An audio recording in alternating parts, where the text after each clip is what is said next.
Malgré tes élèves, un meilleur. Sa condition, pas des meilleurs. Un jour, une mamie. Le métier de conteur, un métier qui résiste aux défis quotidiens de la modernité. C'est le sujet qui nous rassemble ce samedi 13 décembre 2025 dans cette belle salle MCZ de l'ONG Béné Excellence pour finir en beauté l'année avec le magazine L'Invité. Mesdames, Mesdemoiselles et Messieurs, bonjour et bienvenue à Béné Excellence dans le cadre du magazine L'Invité, le tout dernier numéro de l'année 2025. Notre premier panéliste est diplomate à la base.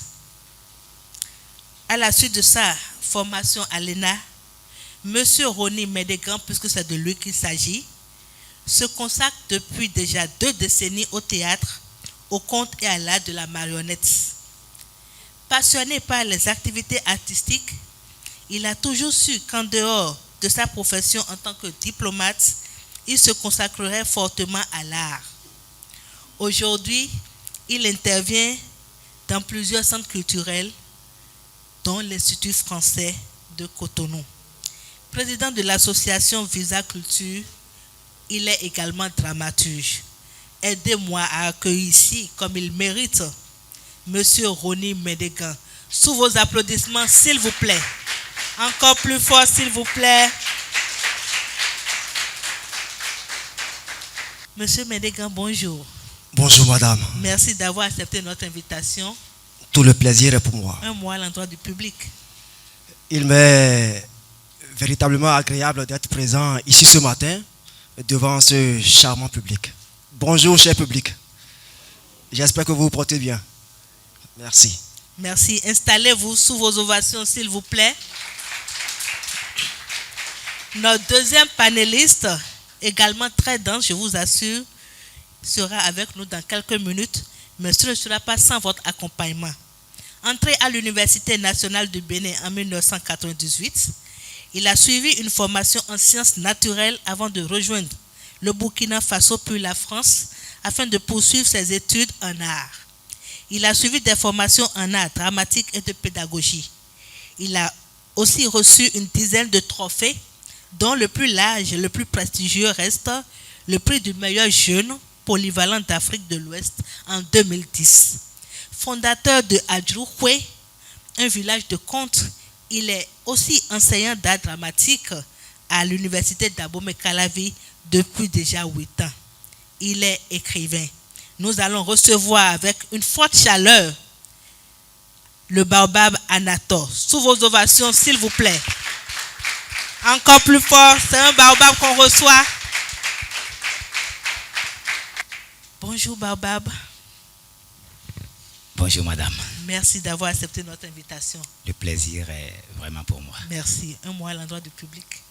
D'abord à votre endroit, puisque c'est grâce à vous qu'on est là. Merci. Et on dit, quand on entre dans une maison, il faut saluer la porte. Matinganga, soit sous boy, do et honwe. Madame Padonou, Matinganga, soit sous boy, et do et honwe. Est-ce qu'on peut applaudir très fort, s'il vous plaît? Merci Baobab, je suis honoré. Merci. Nous sommes honorés. Merci beaucoup. Merci pour votre présence. Alors, bonjour, chers membres du public, chers frères, chères sœurs. C'est un plaisir pour moi d'être avec vous. C'est un plaisir pour moi de partager ce panel, ce moment avec mon frère Ronnie et aussi avec les autres aînés qui vont venir avec nous. Et vive la culture tout court. Vive la culture. Et nous allons ovationner très fort pour installer Merci. notre baobab. Merci beaucoup. Derrière un baobab se cache un autre. Et celui que nous allons recevoir à présent, c'est vrai que peut-être beaucoup entendent parler de lui à travers ses œuvres, mais on n'a pas forcément la chance de le voir physiquement, mais on le verra aujourd'hui avec grand plaisir. Angliciste à la base, professeur d'anglais suite à sa formation à l'Université nationale du Bénin et à l'École normale supérieure de Porto-Novo, il partit aux États-Unis où il réside déjà depuis 43 ans, où il fit un master en littérature américaine, puis un PhD en littérature et éducation. Actuellement professeur d'anglais titulaire de chaire d'anglais et d'art oratoire à Eastern Connecticut State aux États-Unis. Il est auteur de plusieurs ouvrages, dont l'ouvrage au programme Pourquoi le bouc sent mauvais. Il a été Grand Prix littéraire du Bénin en 2021 avec le livre La Jarre trouée. Aidez-moi à recevoir avec des ovations bien méritées Dr Ralph Mama. Sous vos ovations, s'il vous plaît.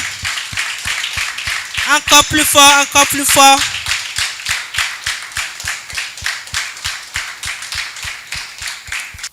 Bonjour, docteur.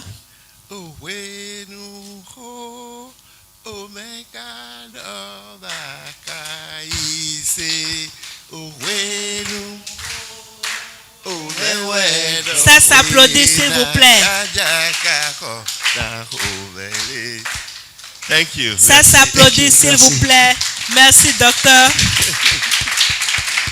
Quelle belle introduction. Merci beaucoup. Merci, ma sœur, Madame Padonou, de m'avoir invité. Merci beaucoup. Je suis vraiment transporté d'émerveillement devant un public aussi beau. Merci. Et puis, ce centre est l'un des leviers, n'est-ce pas, de l'éducation de la jeunesse béninoise. Et je vous en félicite. Merci beaucoup. Je profite de l'occasion pour dire merci à ma sœur, la sœur Virginie, elle a tenu à venir. Merci, ma sœur. Et je remercie M. Oguele et son équipe. Et je vous remercie autant que vous êtes. Merci d'être venu. On peut applaudir pour le docteur, s'il vous plaît. Merci. Installez-vous. À nouveau, bienvenue à vous, chers invités. Merci. Je l'ai dit tantôt, nous sommes très honorés de vous recevoir ce matin pour finir en beauté l'année, n'est-ce pas? Bien sûr. Ça. Avec plaisir. D'accord. Alors, pendant que nous préparions ce numéro du magazine, nous avons promené notre micro et nous avons recueilli les avis des uns et des autres sur le compte. Est-ce que vous voulez suivre? Avec plaisir. Avec plaisir. Avec l'aide de la technique, nous allons suivre l'élément. Merci.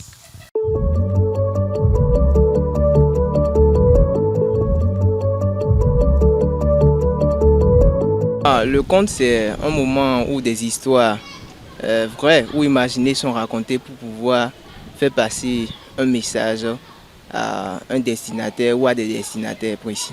Le conte, c'est le récit des histoires. C'est un récit qui relate des événements passés. Ça peut être un récit de faits réels ou fictifs, peut-être qui a eu lieu dans le passé. Oui, j'en ai vécu plusieurs fois même. J'ai eu l'opportunité de pouvoir prendre part à cela. Oui, j'ai vécu ces moments dans mon enfance quand j'allais en vacances au village. Quand j'étais enfant, il y avait une radio où ils faisaient les émissions les lundis soirs. Donc j'écoutais souvent avec mes frères et tout. Les professionnels qui font du conte, oui, parce que cela s'étudie déjà à l'université. Et même déjà à travers de très grands professeurs comme Champlia et autres, on pouvait voir dans les écrits des contes, même si c'est des romans, il y avait des parties qui énonçaient des contes. Oui, peut-être. Oui, mais j'en connais pas. Non, c'est la première fois que j'en entends parler. Je ne savais pas. Merci à la technique. Alors, chers invités, éminents panélistes, voilà ce que les uns et les autres pensent du conte. Qu'en dites-vous, s'il vous plaît? Nous allons faire un tour de table. Voilà. Oui, Je pense qu'ils ont dit des choses quand même intéressantes. Merci. Moi, je crois qu'ils ont dit l'essentiel. Et dommage que les gens ne sachent pas qu'il y a des professionnels de conte. Et ils ont quelque part raison aussi, parce que pendant longtemps, le conte a été dissimulé sous le théâtre. Donc, quand on dit théâtre, le théâtre englobe le conte déjà, alors que nous sommes une terre d'oralité. Et dans le conte, on peut même faire du théâtre, c'est-à-dire qu'on peut incarner des personnages pendant un bout de temps. Donc pendant 5 minutes, durant un spectacle de conte, on peut avoir du théâtre. Donc c'est normalement le théâtre, en tout cas pour un pays africain comme le Bénin, c'est normalement le théâtre qui est dans le conte, puisque notre théâtre à nous a commencé autour du Adjikuin, on découvre Adjikuin, après on va pour aller faire le rituel et le public est là, et c'est à la circulaire là que notre théâtre est né. Et donc c'est dans ce théâtre donc, que nous avons, disons, tout ce que nous avons pu avoir comme théâtre au Bénin. Et après, il y a eu le théâtre à l'italienne, puisque notre culture est caractérisée par son ouverture sur le monde aussi. Le théâtre à l'italienne nous a rattrapés. Du coup, le conte est notre théâtre à nous. Mais malheureusement, il est resté enfoui sous le théâtre, sous le grand théâtre, avec toute la publicité autour pendant longtemps. Donc les gens ont parfaitement raison de ne pas savoir qu'il y a des gens qui se consacrent qu'au conte. Et on va travailler à ce que cela soit changé. On va travailler à ce que cela change, c'est vrai. Merci à vous, Baobab. Alors, doyen. Moi, je voudrais insister d'abord sur le rôle éducatif et récréatif du conte. À l'origine, le conte était destiné, n'est-ce pas, à divertir, mais aussi à instruire. Mais le conte, c'est tout d'abord, comme le dit le grand écrivain chinois Achebe, le don de la parole, c'est l'homme, c'est uniquement l'homme qui le détient. Il dit, l'homme, man is a storytelling animal. Nous sommes des conteurs. Et c'est ça qui nous différencie des animaux. Elle se voyait. Et les contes sont les récits de notre vécu, de nos espérances, de nos craintes, de nos joies, de nos souffrances, de nos rêves. Les contes nous permettent de communiquer les uns avec les autres et d'expliquer, c'est-à-dire notre vision de nous-mêmes et de notre environnement. Merci, docteur. Partant de là, M. Médégan, dites-nous comment on peut définir le conte. Le conte est un récit de faits ou d'aventures imaginaires, transmis de génération en génération, qui a pour but de divertir, d'accord, tout en communiquant une morale, une sagesse. Ce récit est souvent transmis de façon orale et est caractérisé par des événements extraordinaires, des éléments surnaturels, et des personnages qui peuvent être des personnages qui sortent de l'ordinaire. Je voudrais pour finir dire que le conte est un genre littéraire à part entière. Merci. Merci. Alors, le doyen a commencé à parler de l'origine du conte tout à l'heure. Est-ce que vous pouvez revenir là-dessus? L'origine. En tant que récit de notre vécu, de notre expérience. Bien sûr. Vous savez, l'homme, dès que l'homme vit en communauté, il ressent le besoin de communiquer.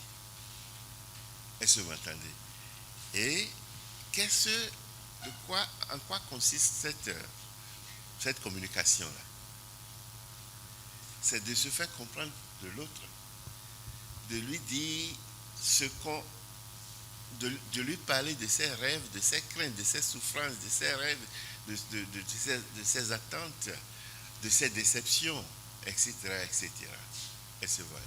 Et ça met en scène, ça met en action des êtres, des hommes, des animaux, parfois même des esprits, parfois même Dieu.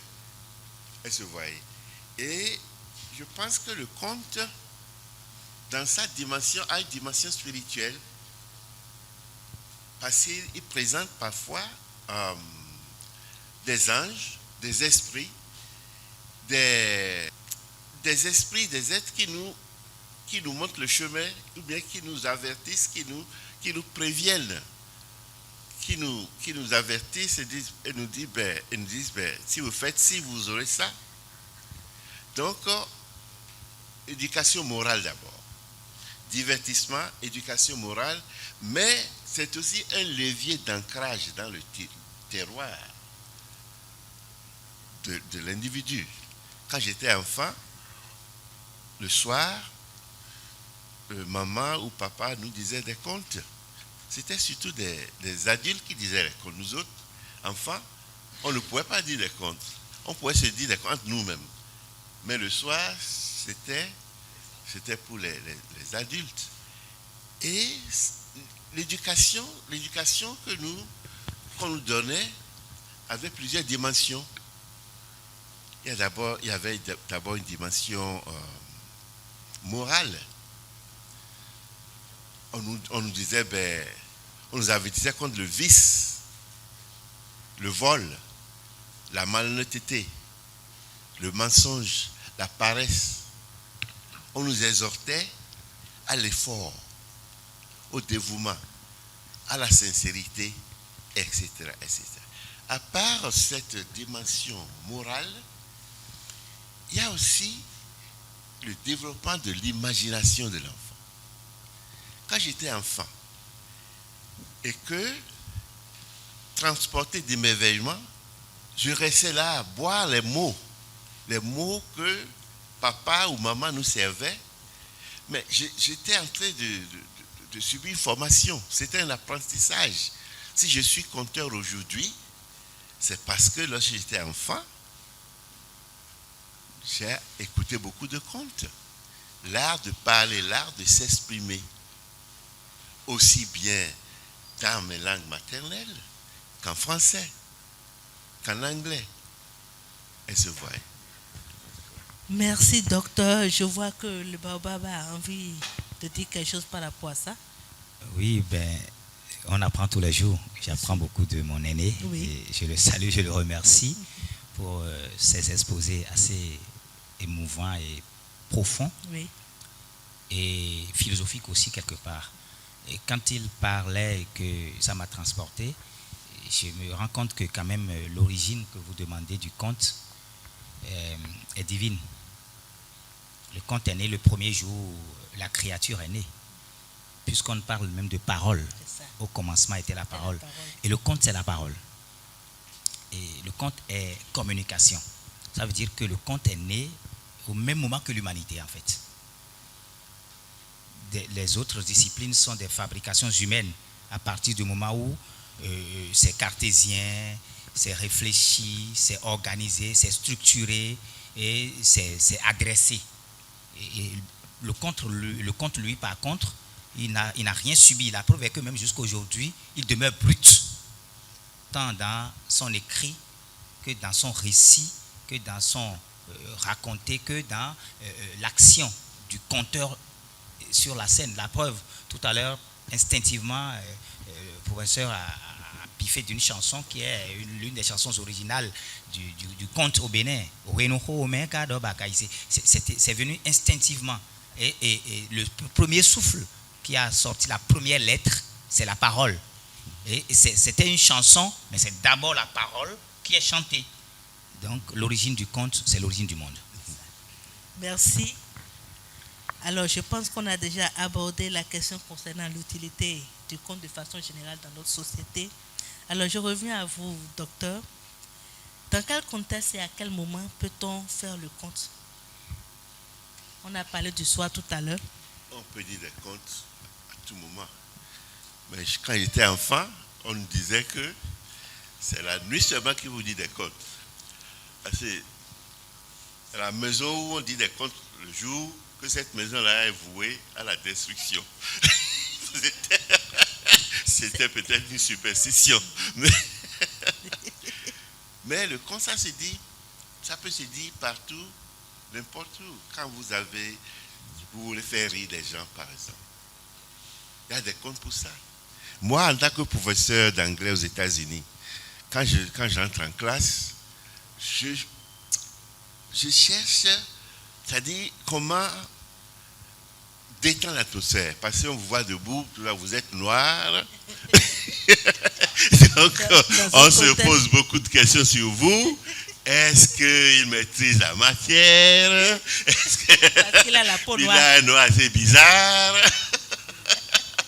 Bon, vous leur dites un conte, et ils sont à l'aise. Vous riez ensemble. Si vous arrivez à faire rire les gens ensemble, mais vous avez déjà brisé la glace, comme on le dit. C'est ça. Et c'est vrai. C'est une bonne stratégie. Ouais. Alors, dites-moi, Baobab, est-ce qu'il faut un environnement spécifique pour dire le conte? En vérité, Est-ce qu'on peut faire le compte ici, par exemple? Bien sûr, et ça rejoint ce que disait le professeur. Il y avait des gens de superstition, un peu comme par exemple quand on dit il ne faut pas aller pêcher la nuit à pas de 19h, c'est pour permettre aux poissons de se reposer. Et si on dit si tu vas pêcher là, Zangou va t'attraper, et dans cette période on ne va pas, c'est que simplement on voudrait que les poissons grossissent. Sinon, on peut dire le compte partout et dans tout lieu, parce que on a besoin de l'instruction partout et dans tout lieu. Partout. Merci beaucoup, Baobab. Alors, Monsieur Ménégan, dites-nous, est-ce que le conte est assez connu, surtout dans notre monde de modernité aujourd'hui? Est-ce que nos enfants connaissent encore le conte? Je dirais que aujourd'hui, puisqu'il y a quelques années en arrière, le conte est de mieux en mieux connu par la jeune génération, et ceci grâce au travail opiniâtre des conteurs professionnels, des centres culturels à l'instar de Adjouroué, des associations à l'instar de Katulati, Mémoire d'Afrique et autres, de certains médias, des festivals de contes, des initiatives et dispositifs qui sont mis en place pour la promotion de cet art patrimonial, pour la promotion de cet art ancestral. Il faut reconnaître que le conte a quelque peu perdu sa place de choix, la place de choix qu'il occupait dans nos sociétés africaines. Aujourd'hui, avec l'omniprésence des écrans, la télévision, les smartphones, l'internet, les jeux vidéo, les réseaux sociaux, il y a une diversité de sources de divertissement. Et ce qui ne fait pas une bonne place au conte, voyez-vous. Mais il faut reconnaître que des conteurs professionnels font l'effort d'adapter le récit au format moderne. Aujourd'hui, il y a des spectacles de contes qui se font. Ce n'est pas seulement au clair de lune. D'accord? Il y a des supports numériques. Je dirais pour finir que l'essor numérique offre aussi une opportunité. L'opportunité de la sauvegarde de ce patrimoine-là. Il y a des collectes qui peuvent être numérisées. Il n'y a que des conteurs professionnels peuvent enregistrer des audios, des vidéos et les mettre et investir des plateformes digitales. Voyez-vous, mais il faut quand même savoir que le défi de transmission reste vraiment permanent, puisqu'il y a des mutations rapides dans nos sociétés actuelles. Merci. On peut donc dire que le numérique n'a pas totalement détruit le conte? Pas du tout. Parce que c'est également utile. Ça permet de perpétuer le conte, c'est bien ça? C'est bien ça. Merci à vous. Et dans les familles aujourd'hui, qu'est-ce qui peut expliquer le fait que les parents n'ont plus le temps de dire des contes aux enfants? Est-ce que c'est toujours le numérique ou bien parce qu'ils n'ont pas eu la chance de vivre également ces moments? Parce que moi, je me souviens que père à l'âme de mon père, avec lui, nous avions souvent des contes. Et on aimait beaucoup ces moments, mais c'est devenu très rare. Si les centres culturels ne le font pas, c'est que dans les familles, ça n'existe plus pratiquement. Les parents vous diront qu'ils n'ont pas le temps, qu'il y a le stress et qu'ils courent un peu partout, et qu'ils veulent subvenir aux besoins existentiels de leurs enfants, de leurs conjoints. Et que c'est pour cela qu'ils n'ont pas le temps, ils vont trouver des raisons. Mais il est important, parce que la chaleur de la voix du parent, quand il dit un conte à son enfant, est très important. Et vu la déliquescence, la panne civique et morale dans nos sociétés actuellement, il est important, il est de la plus haute importance que chaque parent soit conteur dans sa maison. Il est important que chaque parent soit conteur dans sa maison, c'est important. Est-ce qu'on peut applaudir pour nos panélistes, s'il vous plaît? Merci. Alors, professeur, Est-ce qu'on peut faire du conte aujourd'hui un métier? Je voudrais tout d'abord dire quelques mots sur le conte. Allez-y. De façon informelle, on dit des contes tout le temps. Quand quelqu'un vous dit « je vais vous conter une histoire », vous pouvez être dans l'avion, vous pouvez être dans le bus, vous pouvez être... Donc, de façon informelle, les contes se disent tout le temps. Maintenant, dans sa dimension formelle, le Bénin, là, dans la dimension formelle du conte, je veux dire, hein, le Bénin a fait quand même beaucoup de progrès. Puisqu'il y a eu des festivals. Je sais qu'il y a quelques années, je venais au Bénin, peut-être une fois tous les 2 ans. Il y a le festival d'Omassé de Madame Christine Adjahi. Je sais qu'il y a, je viens d'apprendre par exemple que vous avez aussi un centre. Ça, le Bénin a fait beaucoup de progrès. Et mon livre, Pourquoi le bouc s'en mauvais, est au programme depuis 2012. Donc il y a des générations successives d'élèves de Béninois qui ont lu les contes de Pourquoi le bouc s'en mauvais. C'est déjà une très bonne chose. Mais je voudrais insister sur quelque chose. Tout parent doit être conteur, bien sûr. Merci à vous. Alors, M. Ménégan, dites-nous, est-ce qu'il y a des écoles ou centres agréés pour former aujourd'hui les conteurs? Je ne pense pas qu'il y ait d'écoles spécialement dédiées pour le conte. Mais nous avons des écoles de théâtre. Par exemple, l'École internationale de théâtre du Bénin.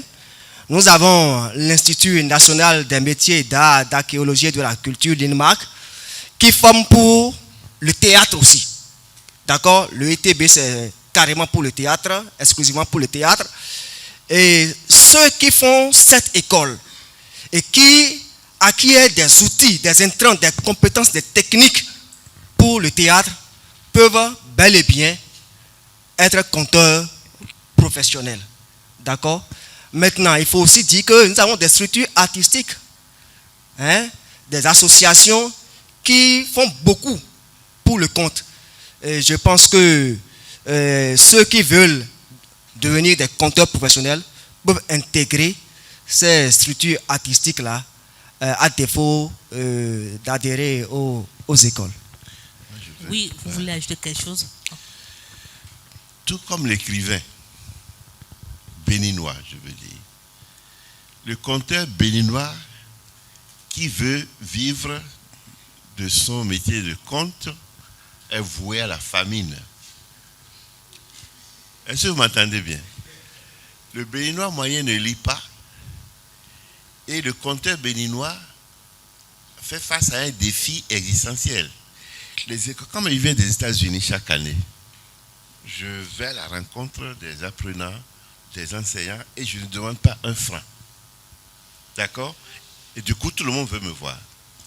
Et mes frères et mes sœurs qui sont sur le terrain et qui ont quelque chose à apporter, normalement, notre système éducatif doit prévoir une place pour les conteurs professionnels, pour qu'ils aillent dans les écoles, dire des contes. Mais pour le moment, il n'y a rien de ce genre. Je pense que le Baobab, il travaille dans ce sens, n'est-ce pas? Merci. C'est important de le dire et que les autorités l'entendent bien. Au fait, ce qui se passe, c'est qu'il y a trop de formalités, je ne dirais pas inutiles, mais trop de paperasses inutiles qui alourdissent les démarches, qui permettent aux gens de devenir des écoles formelles. Le travail que nous faisons à Adjouroukoui, je dis nous parce qu'il y a beaucoup de collaborateurs, beaucoup d'aînés qui sont derrière nous, qui travaillent avec nous, que nous faisons à Adjouroukoui, qui n'est même pas visible. La preuve est que le professeur n'est même pas au courant, nous ne sait même pas, alors que nous faisons de bons efforts. Alors, c'est que ce travail n'est pas considéré comme étant un travail suffisamment bon pour pouvoir, alors que nous avons de la valeur, nous transmettons ces valeurs ailleurs et les gens adhèrent à ces valeurs et comprennent ces valeurs. Nous faisons des projets qui fonctionnent. Nous menons des projets avec l'international qui fonctionne. Nous en menons aussi au plan national qui fonctionne. Ça suppose que l'État en lui-même peut déjà nous agréer. On n'a pas besoin de faire des lourdeurs parce qu'on a combien de têtes? On est seul. On a combien d'administrations qui fonctionnent dans nos structures artistiques privées pour que nous courons déjà après le quotidien, nous courons après les projets que nous avons en ambiant et que nous puissions courir après toutes ces paperasses. Moi, j'avais, paix à son âme, approché le ministre qui nous a malheureusement quittés. Je lui ai dit, enseignement secondaire, je lui ai dit, mais levez les boucliers. J'ai dit, levez les boucliers, permettez-nous, venez nous visiter, venez voir notre background et permettez à ce que le travail informel que nous faisons en tant qu'école expérimentale puisse devenir formel. Et que vous preniez donc ce que nous formons en CQM, dans vos diplômes, pour que ça puisse permettre à ces gens-là de vivre de ce métier. Donc là, quelque part, je suis d'accord avec ce que dit l'aîné, mais en même temps, la vie, ce n'est pas qu'on reste tranquille et quelque chose vient à soi. Il faut avoir ce qu'on appelle le profil attractif. Vous devez savoir travailler, bien travailler, mais vous devez tailler votre personne de sorte que votre profil soit attractif, donc incontournable. De sorte que si vous êtes compteur incontournable, vous voyez combien d'écoles il y a au Bénin. Si vous réussissez à avoir la confiance du ministère qui vous accepte d'aller dans les écoles, eh bien vous allez gagner vivre de votre métier. Et donc, quand on dit que, quand l'aîné dit que si tu veux faire du compte et faire du compte au Bénin, tu es voué au chômage, je dis non. Moi, je ne suis pas d'accord. Si tu veux faire du compte et que tu t'y prends bien, et que tu travailles bien, ton profil et qu'il est attractif, tu peux vivre de ce métier. Moi, je voudrais dire simplement que nos systèmes ne favorisent pas la tâche au compteur. C'est vrai. Aux États-Unis, par exemple, toutes les écoles ont un budget pour des visites de compteurs, de poètes, d'artistes. C'est ce que je veux dire. Donc, les réalités sont différentes en fait. Et c'est les suggestions à faire à l'État central. Je parle en fait de la réalité des États-Unis, de l'extérieur. Oui. Et la réalité chez nous, nous la connaissons. Oui. Vous en avez parlé tout à l'heure. Bien sûr. Ce sont les démarches administratives qui sont lourdes. Qui sont assez lourdes. Oui. Et on ne vous prend même pas au sérieux parfois parce qu'on se dit, mais aujourd'hui, qui écoute encore les comptes? On peut vous dire ça? Oui. Et par exemple, quand vous allez dans les écoles aujourd'hui, l'État a installé les classes culturelles, dont je suis d'ailleurs un superviseur. Oui. Mais quand vous amenez un projet culturel à l'école, on vous dit faites référence aux classes culturelles, comme si les classes culturelles pouvaient tout régler. Les classes culturelles sont qu'un petit pan. Et quand vous faites les classes culturelles, qu'il n'y a pas de l'exemple, quand les jeunes sont formés au théâtre et qu'ils ne voient aucun spectacle de théâtre, ça rime à quoi? Donc, ce sont des suggestions que nous ferons à l'État pour améliorer ce qui existe, parce qu'il y a beaucoup d'efforts qui sont faits par rapport au passé, mais il faudrait que nous continuions à faire des plaidoiries, comme le fait l'aîné, comme nous le faisons tout le temps, pour que ça puisse s'améliorer. C'est vrai que le souhait, c'est que le conteur puisse réellement vivre de son art. C'est ce qu'on souhaite. Mais la réalité est ce que nous connaissons et nous allons espérer qu'avec le temps, elle va changer. Ça puisse changer. Alors, M. Mendeka, vous voulez dire quelque chose par rapport à ça? Non, je voudrais juste rejoindre les aînés pour dire qu'aujourd'hui, pour vivre de son art, en tant que conteur, ce n'est pas une mince affaire, mais nous devons quand même agir dans le sens d'être un peu plus entreprenant, d'aller vers les écoles, comme l'a dit l'aîné, Fidèle Anator. Voyez-vous, aujourd'hui, maintenant, qu'est-ce qui se passe? C'est que celui qui vous dit qu'il est conteur professionnel, et qu'il a une seconde, une troisième corde à son arc. La plupart des compteurs professionnels que nous avons aujourd'hui sur le terrain sont des comédiens aussi. D'accord?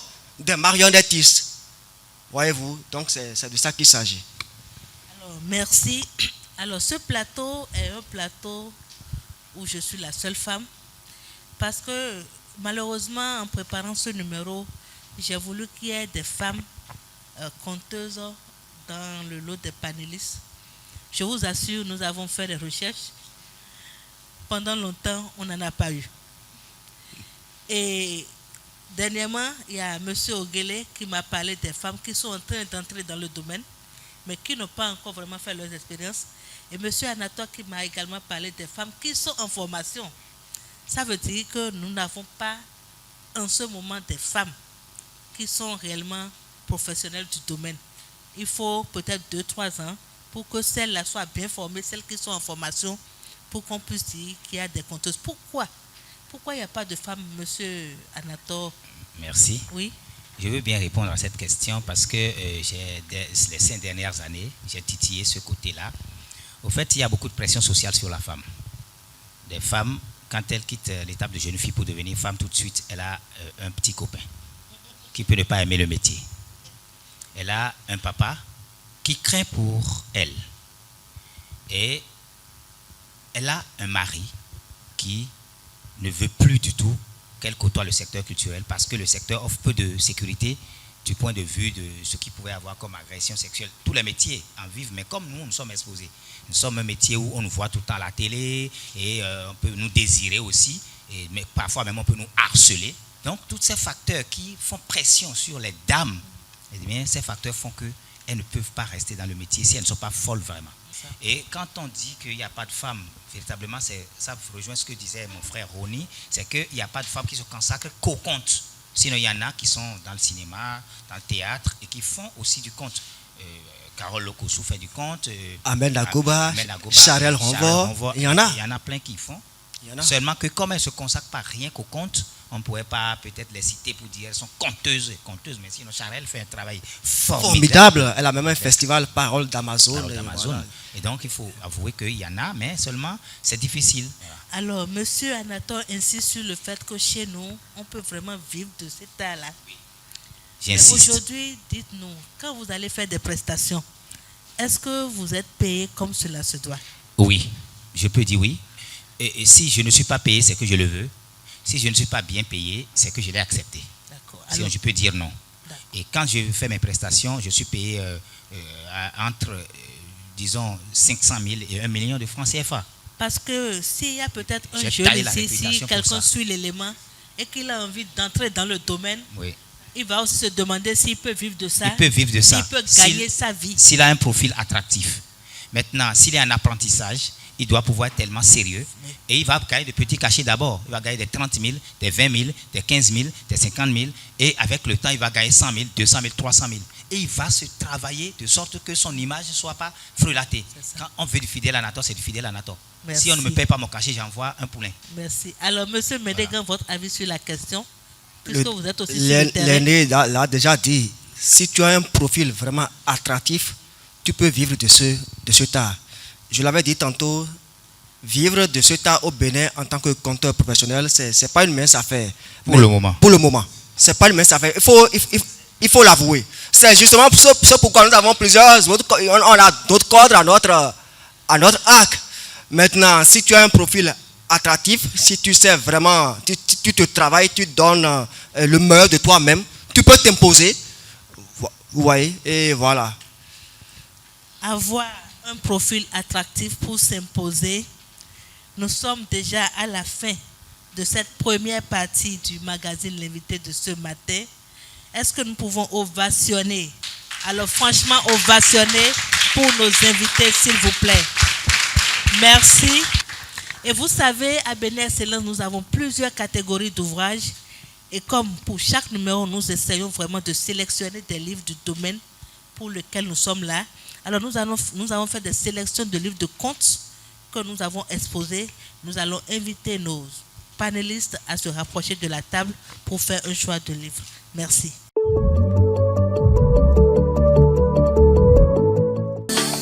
Salut l'ami, comment ça va? Bienvenue à Bénin Excellence. On a des livres, fais de ton choix pour peaufiner tes compétences.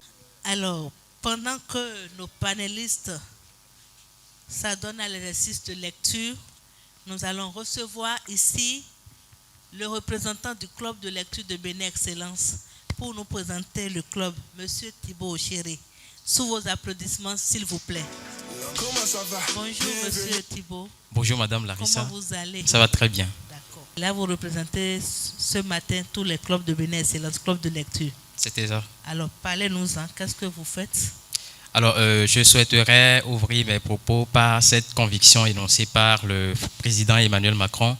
Je cite, « Je crois fermement que la lecture et la littérature peuvent aider une société à mieux se comprendre. » Fin de citation.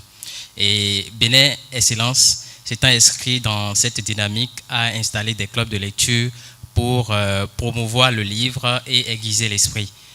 Nous avons 2 clubs de lecture, notamment sur le site de Godomain et le site d'Abomey-Calavi. Et les 2 clubs réunis font une quarantaine de membres. Et nos séances sont agrémentées de plusieurs activités comme la dictée, les débats pour favoriser l'échange, permettre aux membres d'avoir un esprit critique, des jeux littéraires, une activité que nous avons dénommée chaise de lecture qui vise à choisir d'avance un membre Et il choisit un extrait d'ouvrage, il lit l'extrait et il fait des commentaires, ce qui fait une ouverture donc aux autres membres pour pouvoir donner leur point de vue par rapport à l'extrait lu. Nous avons également des jeux littéraires, pour ne citer que ces activités. Et chaque mois, nous recevons des auteurs pour permettre aux lecteurs d'être en contact avec les auteurs qui lisent. Et pour couronner l'effort, chaque année, Bénin Silence initie une sortie récréative et touristique. Donc voilà un peu de façon ramassée ce que je peux dire. Pour intégrer les clubs de lecture, il y a seulement une seule condition, il faut être titulaire d'une carte d'abonnement à la bibliothèque. Merci. Et vous recevez tout le monde pour intégrer le club? Oui. Quel est l'âge? Est-ce qu'il y a l'âge minimum? Il n'y a pas un âge. Pour le moment, nous accueillons tout le monde, tous les passionnés de littérature et de culture. D'accord. Professionnels, étudiants, élèves? Tout. D'accord. Alors, un mot à l'endroit du public pour ceux qui veulent intégrer? Pour ceux qui veulent intégrer, je leur demande simplement de se rapprocher des responsables de la bibliothèque.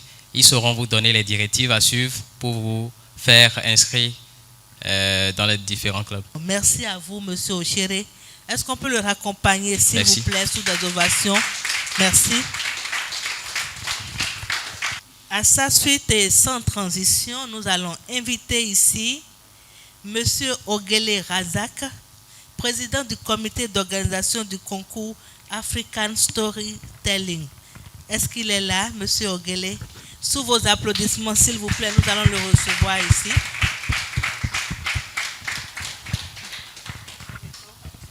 Merci. Bonjour, Monsieur Ogele. Oui, bonjour, Madame Larissa. Alors, comment vous portez? Ça va super bien. D'accord. Ça va bien. Oui. D'accord. Alors, parlez-nous un peu de votre centre, de tout ce que vous faites pour le compte aujourd'hui. D'accord. Je peux déjà voir que le public est très jeune. Il y a beaucoup d'enfants. Il y a aussi la jeunesse. Le concours African Storytelling va dans tous les départements du Bénin pour dénicher des talents. Ceux qui ont l'envie, la passion de raconter, d'être conteurs et qui ont des histoires, qui peuvent partager leurs expériences ou partager tout ce qu'ils ont eu à entendre de leur père ou de leur grand-père et tous les aînés. Et nous les cherchons, nous les coachons et on fait des sessions, 3 sessions, la session de sélection, la session d'encadrement et la session finale, dans un environnement très très convivial. Alors, dites-moi, quand est-ce que vous allez lancer la prochaine session? Ce sera en février 2026. Alors, il faudrait 1 ou 2 contacts pour permettre à ceux qui sont intéressés de vous contacter quand ce sera le moment. Oui, je pense d'abord que nous allons nous diriger vers l'école de compte à Djouhoué. Oui. Oui, ça m'intéresse beaucoup. D'accord. Nous allons venir vous voir. Merci Maintenant, beaucoup. pour le contact, oui. Il suffit juste d'aller sur Facebook, sur les réseaux sociaux. Vous tapez concours African Storytelling. Toutes les informations. African Storytelling. Oui. African Storytelling. Ou vous appelez le 01 96 55 14 56. Bravo pour tout ce Merci que vous faites. Merci beaucoup. C'est moi. Et bonne suite à vous. Merci bien. Retour donc sur ce plateau. Nous allons faire un tour de table. Alors, on va commencer par docteur. Oui, Maman Raouf. Alors, vous avez choisi quel livre? C'est un livre intitulé Merveilleux conte illustré. On peut montrer à la caméra, s'il vous plaît. Merci. La part du merveilleux dans notre vie, c'est Albert Einstein qui a dit que le sens du mystérieux, c'est-à-dire l'émotion que nous inspire le mystérieux, c'est l'émotion fondamentale de l'art et de la science. Lorsque nous disons des contes aux enfants, lorsque nous disons des contes, c'est le... Oui, ok. Voilà.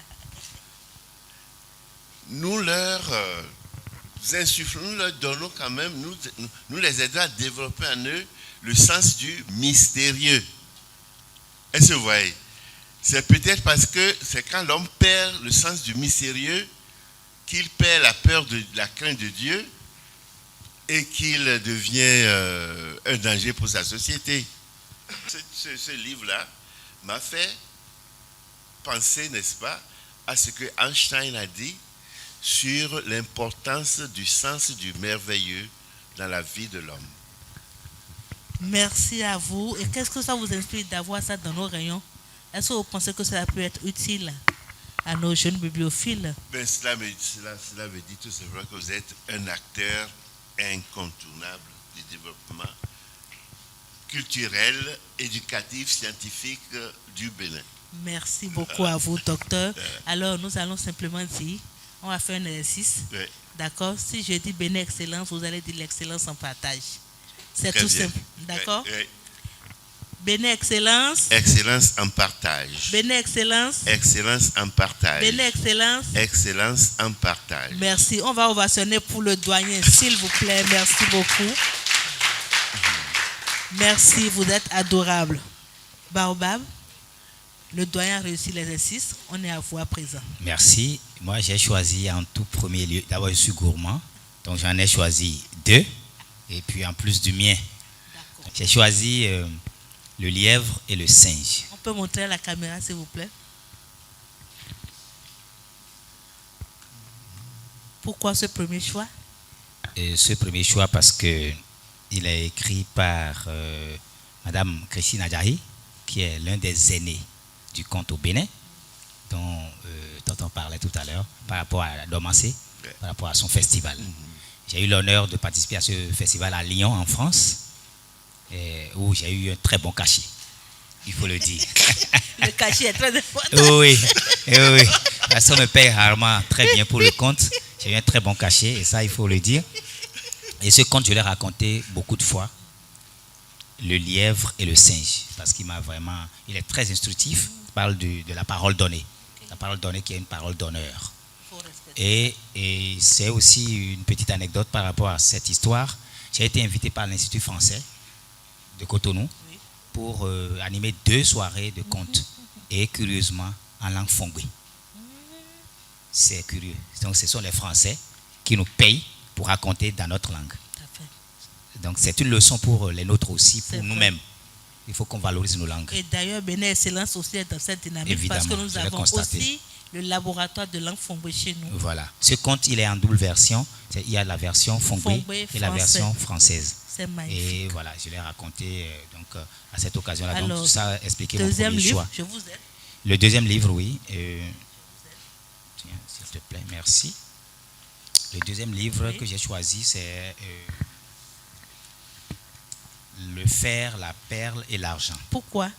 Parce On va montrer à la caméra. Oui, parce que ce livre me rappelle un souvenir, un travail que j'ai fait pour mon aîné là, avec des collections de contes et des collectages que nous avons réalisés dans tout le Bénin. Et ça nous a permis d'aller toucher du doigt certaines variétés de ce conte.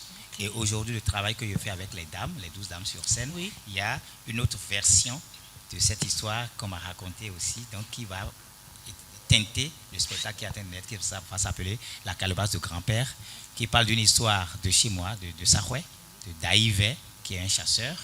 Et cette histoire, après, dans la déclinaison, j'ai fait une petite combinaison subtile avec cette même histoire, donc et nous on a dit au Djeg en Kwenon. Donc ça fait le fer, la perle, l'argent. Voilà. Donc du coup, ça me titille beaucoup de voir ce livre.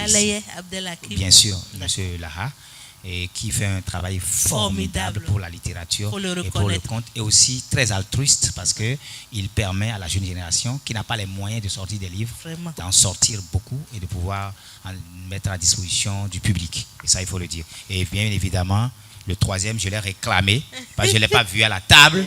J'ai dit, il est où? Donc, quoi, c'est tout, nous. Donc, nous l'avons bien sûr.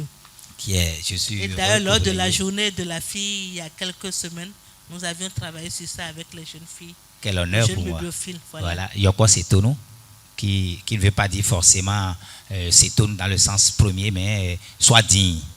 Jeune fille, sois digne. Et c'est Lara qui m'a permis de le sortir, de le mettre à la disposition du public. Voilà pourquoi ce choix. Très intéressant. Merci. Alors, on va applaudir très fort pour le baobab, Anatole, parce qu'il a merci. Merci. Bénin Excellence, l'excellence en partage. On y va? Bénin Excellence. L'excellence en partage. Bénin Excellence. L'excellence en partage. Bénin Excellence. L'excellence en partage. On va dire ça en fond. Bénin Excellence. Nous terminawa. Ça peut aller. Bénin Excellence. Nous terminawa. Applaudissez pour nous s'il vous plaît. Merci beaucoup. Merci. Alors, Monsieur Médégan, nous sommes à vous. Alors, le choix. Conte Raconte. et légende du Bénin. C'est le titre du livre produit par l'association Mémoire d'Afrique. Un livre que j'ai déjà lu plusieurs fois. Et il y a plusieurs contes dedans qui sont très très très intéressants. J'y ai glané quelques contes que voilà je dis. Et il y a aussi des contes que j'ai choisis et que j'adapte en théâtre de marionnettes. Bien sûr. Voilà, c'est pour cela que tout de suite là, quand je l'ai vu, je l'ai choisi. Et ça vous inspire quoi d'avoir ce livre dans nos réunions à Bénin Excellence? Vraiment, je remarque que Bénin Excellence fait un travail formidable. Merci. Et comme l'a dit le douanier, vous participez réellement au développement culturel de notre pays. Merci. Que Dieu vous bénisse. Amen. Merci à vous, Monsieur Médégan. Est-ce qu'on peut applaudir pour Monsieur Médégan? Alors, on fait l'exercice, même si c'est à distance. Bénin Excellence. L'excellence en partage. Bénin Excellence. L'excellence en partage. Bénin Excellence. L'excellence en partage. Merci à nos invités. Ils ont parfaitement réussi l'exercice. Nous leur disons merci. Merci. Et Madame. nous allons rester dans cette chaleur pour recevoir ici des enfants. C'est-à-dire voir des enfants aujourd'hui faire du conte. Est-ce que vous souhaitez les voir? Avec plaisir et bonheur. Vous avez envie de les découvrir? Avec grand plaisir. J'ai l'habitude de dire avec plaisir. Ça dit que plaisir et jouissance combinés. Avec plaisir. Alors, nous avons ce matin avec nous les apprenants du complexe scolaire Péniel de Paou. Ils sont avec leur directrice qui est une habituée, fidèle bibliophile et partenaire de Bénin Excellence. Ils vont nous présenter un conte ce matin. Ils en ont l'habitude déjà à l'école. Et donc, avec des applaudissements bien nourris, bien nourris, nous allons recevoir ici nos jeunes enfants. Mon conte roule étant sur le berger menteur. Autrefois, un berger gardait ses moutons à côté de la forêt. Un jour, pour s'amuser, il se mit à crier. La panthère, tout le monde courait, armé de lances, de bâtons et de goudins. Il n'y avait point de panthère. Le berger s'éclata de rire. Ha ha ha, c'est moi la panthère. Tout le monde s'en était allé mécontente. Quelque temps après, on entend le même appel du berger, la panthère. Cette fois-ci, personne ne bouge. Pourtant, un vrai panthère s'est jeté sur ses troupeaux et a tué beaucoup de ses moutons. Quand le berger revient au village, personne n'a pitié de lui. Le chef du village conclut que maintenant n'a jamais cru, même s'il dit la vérité. Bravo. Bravo. Conte. Raconte. Mon conte roule et tombe sur un canari merveilleux. Bafo était une petite fille mal élevée.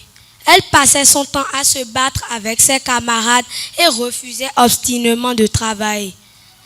De plus, elle ne pouvait voir un objet sans y toucher. Ses parents la punissaient souvent, mais c'était peine perdue. Elle n'en devenait jamais meilleure pour cela. Un jour, au marché, Bafo vit des petits canaris blancs. Elle les prit au creux de sa main et demanda au marchand voisin quel est le prix d'un de ces canaris.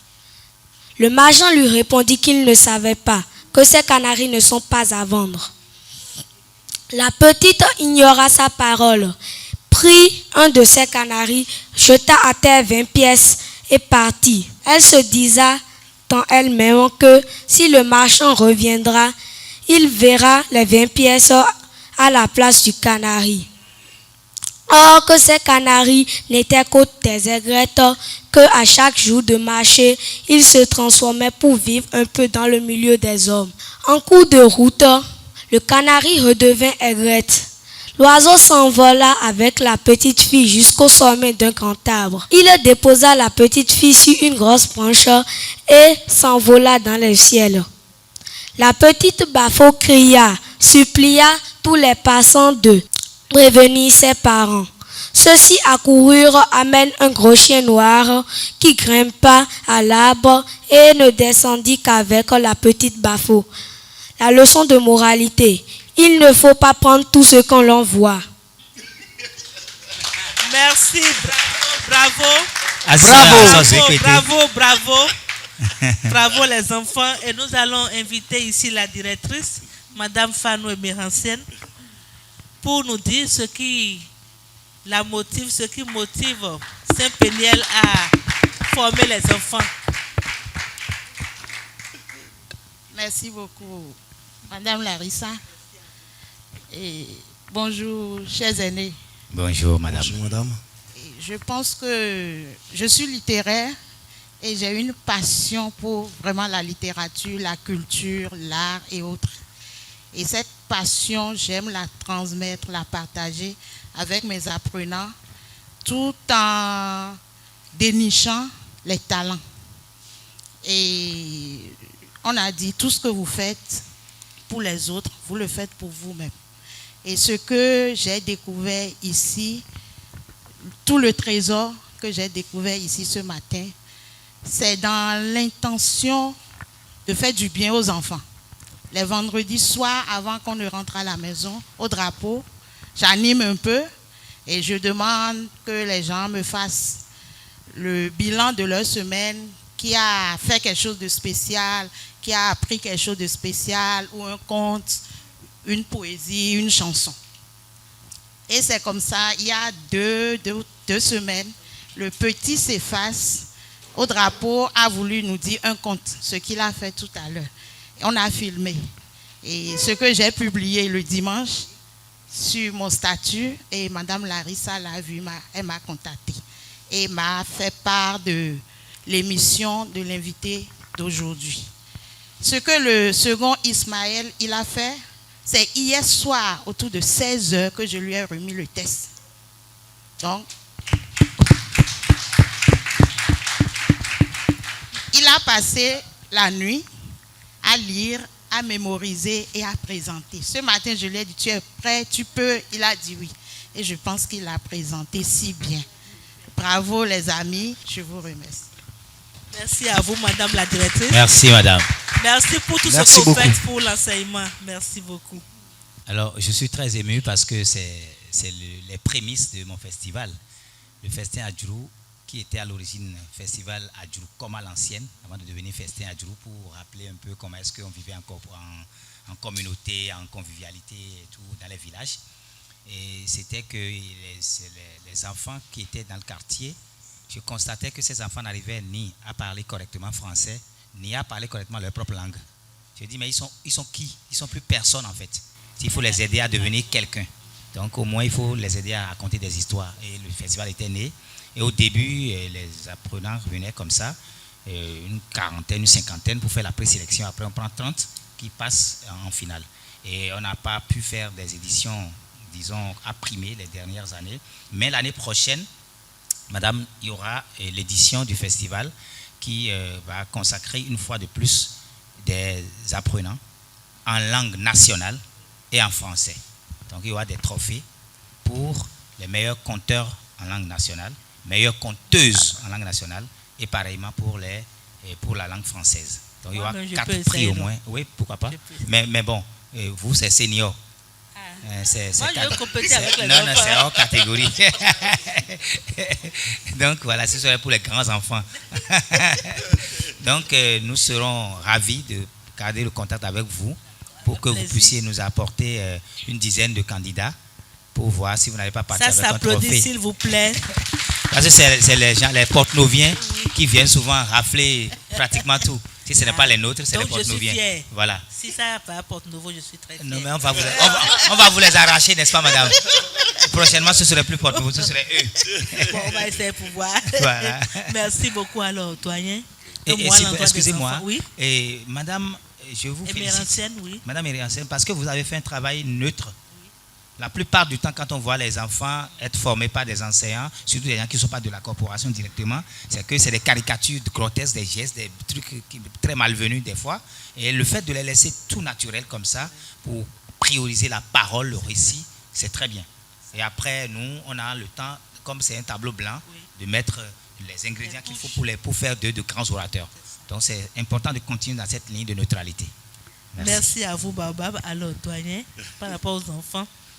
Ben, je suis très heureux de me trouver en présence de ces génies, de ces petits génies qui sont en fait la face du Bénin de demain.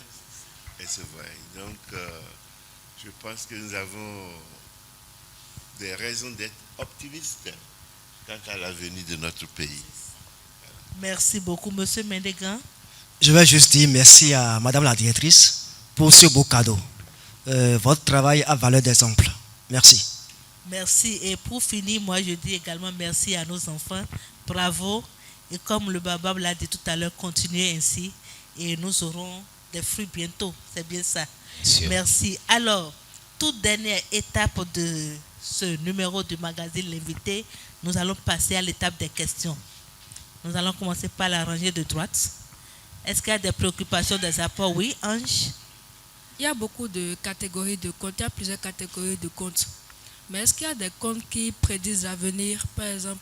Est-ce qu'il y a des comptes qui peuvent nous dire comment le monde sera en 2035, par exemple? Bon, pour la deuxième question, sur l'Internet, surtout sur TikTok, on voit qu'il y a beaucoup de contes, beaucoup d'histoires qui sont très intéressantes. Ne pensez-vous pas que ces histoires sont en concurrence directe avec les histoires qu'on lit dans les livres? Merci. Oui, les histoires que nous voyons sur TikTok et autres, oui, c'est des histoires intéressantes. Mais elles ne pourront jamais concurrencer les histoires racontées par un conteur sur une scène. Il existe des contes pour prévoir l'avenir, évidemment. Les premiers contes ont déjà prédit ce qui se passe aujourd'hui. Et la parole de Dieu elle-même, qui est déjà un conte, a dit ce que le monde sera, a prédit, l'Apocalypse a prédit un certain nombre de choses que nous voyons déjà aujourd'hui se passer. Donc, les contes, c'est nous qui les fabriquons.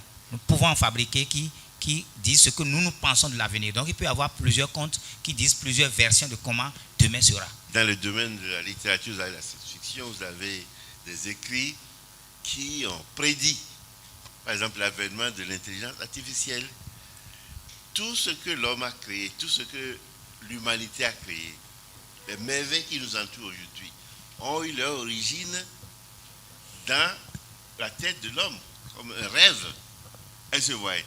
Donc, nos conteurs, il y en aura qui seront des équivalents, n'est-ce pas, de ces écrivains de science-fiction qui, il y a 100 ans, 200 ans, parlaient de choses qu'on ne pouvait qu'imaginer.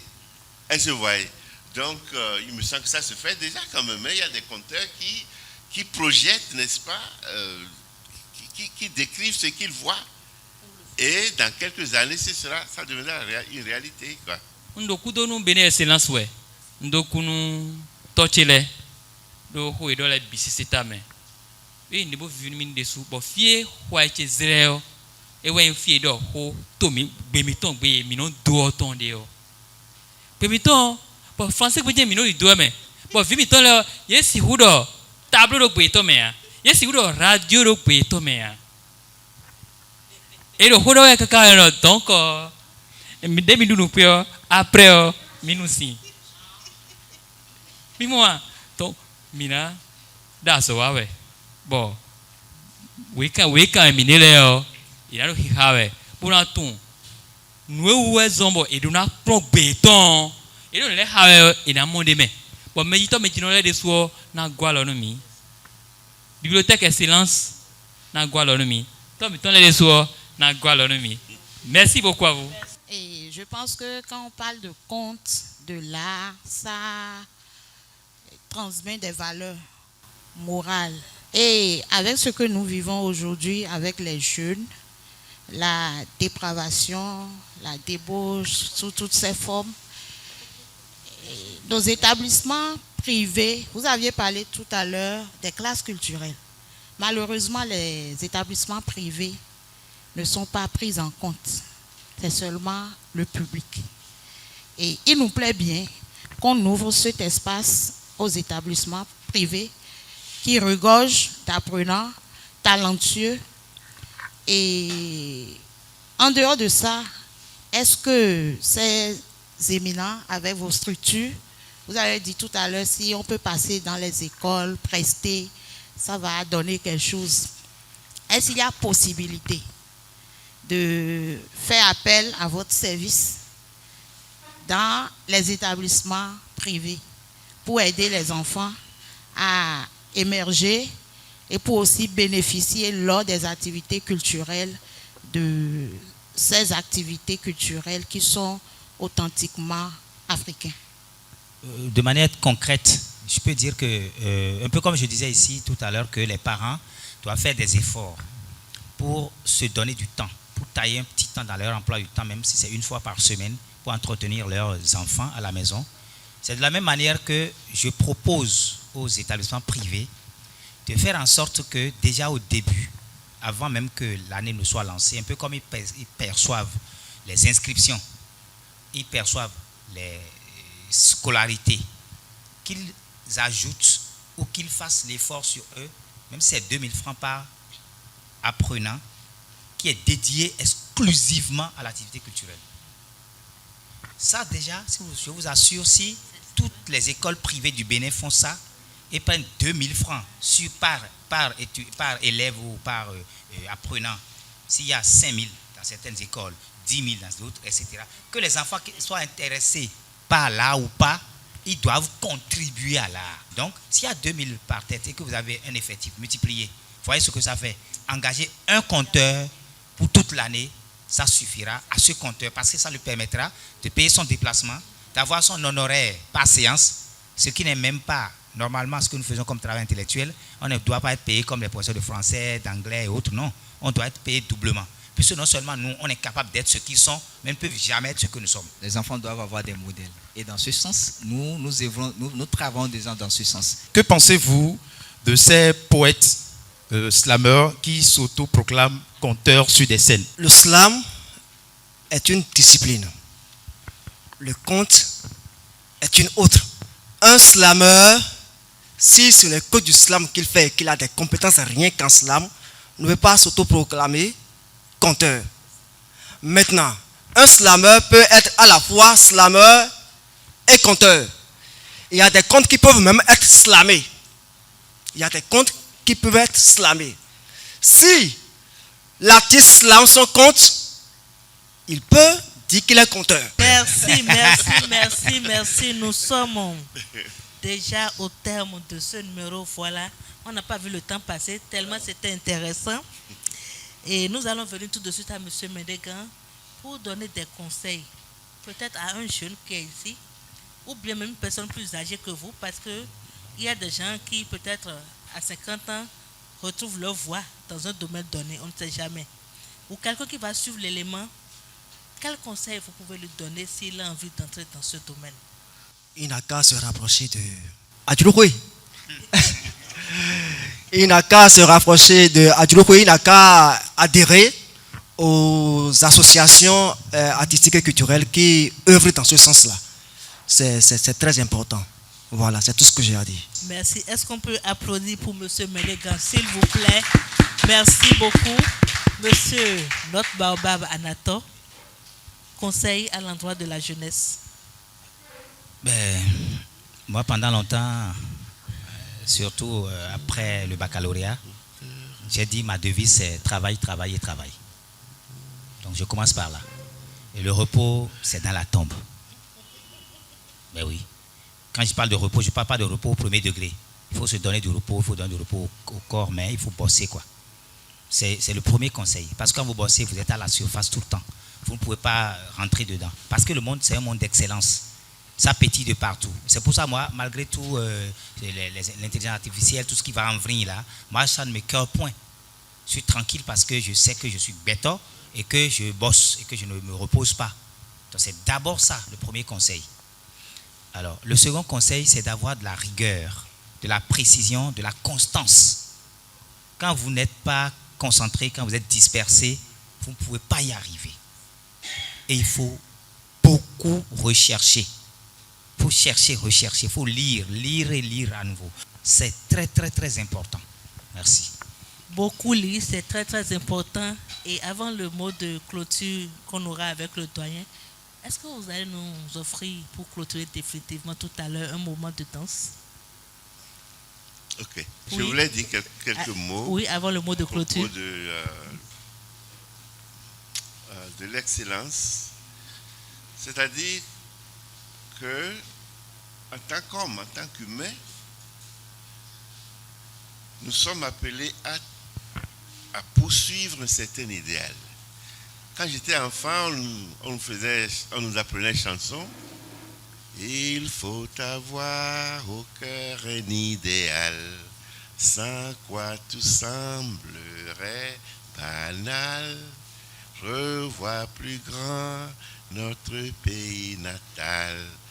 Voilà, voilà notre bel idéal. Il faut avoir au cœur un idéal d'excellence. Quel que soit votre domaine, un idéal d'excellence que vous vous donnez à poursuivre jusqu'aux derniers confins de la terre, to the very ends of the earth. Vous devez être prêt à poursuivre cet idéal d'excellence. Et c'est ainsi que vous ferez la différence. C'est ainsi que vous allez faire grandir votre pays et le monde. Merci. Avoir un idéal d'excellence, c'est ce que je retiens. Et je pense que dans tout domaine, d'ailleurs, il faut avoir cet idéal. Qu'on soit couturier, enseignant, magistrat, balayeur de rue, pourquoi pas, il faut avoir cet idéal. Merci pour cette belle leçon, doyen. Merci à vous, chers panélistes. Et avant de dire le mot final, nous disons merci à nos panélistes pour ce temps précieux à nous consacrer. Je sais que le baobab, il est très sollicité, très. Et l'avoir ici, moi en personne, je suis honoré d'abord. Merci. Et tout le public également. Merci. Monsieur Mendegan, qui n'est pas des moindres, merci beaucoup pour la présence. Merci à vous. Et notre doyen, Monsieur Maman Raouf, merci beaucoup pour la présence. J'avoue que je suis fier parce que vous êtes venu il y a seulement 2 jours. Ouais. Et malgré la fatigue du vol, vous êtes là. Ouais. Merci beaucoup. Et comme c'est le dernier numéro de l'année, permettez-moi de remercier la technique. Je veux dire merci à Roméo qui a accompagné le magazine tout au long de l'année. Merci beaucoup. Je veux dire merci au service audiovisuel. Monsieur Dassi, on peut les applaudir s'il vous plaît. Palais TV. Merci à tous ceux qui nous ont soutenus de janvier jusqu'à ce mois de décembre. Merci à tous les collègues qui nous accompagnent pour les visites. Eduardo pour les affiches. Merci aussi. Merci à chacun et à tous. Merci à ce public qui a toujours été là avec nous. Merci à moi-même pour le sacrifice. Ça s'applaudit, ça. Merci à vous. Merci à Kazmi pour les rangements. Je n'ai pas oublié Kazmi. Merci beaucoup. Merci à tous les stagiaires de Bénin Excellence qui travaillent à accompagner ce magazine en rangeant les livres, en rangeant les salles comme cela se doit. Merci aux agents d'entretien qui font aussi le beau travail de maintien de la salle dans la propreté. Merci à tout le monde. Et pour finir, nous allons dire merci à nos dirigeants de l'ONG Bénin Excellence, à nos dirigeants de la Fondation Vallée, parce que sans eux, ce magazine ne serait pas en train de faire son chemin. Bientôt 5 ans que nous œuvrons à travers ce magazine à partager les expériences sur les différents métiers et nous avons toujours le soutien de nos dirigeants. Donc merci à nos dirigeants. Merci donc à chacun et à tous. Et ce n'est pas moi qui clôture l'émission. Si la musique est prête, nous allons clôturer ensemble avec la danse. Nous allons clôturer ensemble. Merci.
Minuto ma fiona bo son soni dedeo e na se moto utu ududu mego so moto zun soni dedeo e do na se so keke utanda mego so keke zun soni dedeo e na sa fodo kwe utanda mego foro kwe zun soni dedeo e do na la fodo utanda mego bo ete kai kumesi kutombe mvoganu mewe nyeka eloa agbo wa koje karo okedonu mewe ache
Sa condition, pas des meilleures.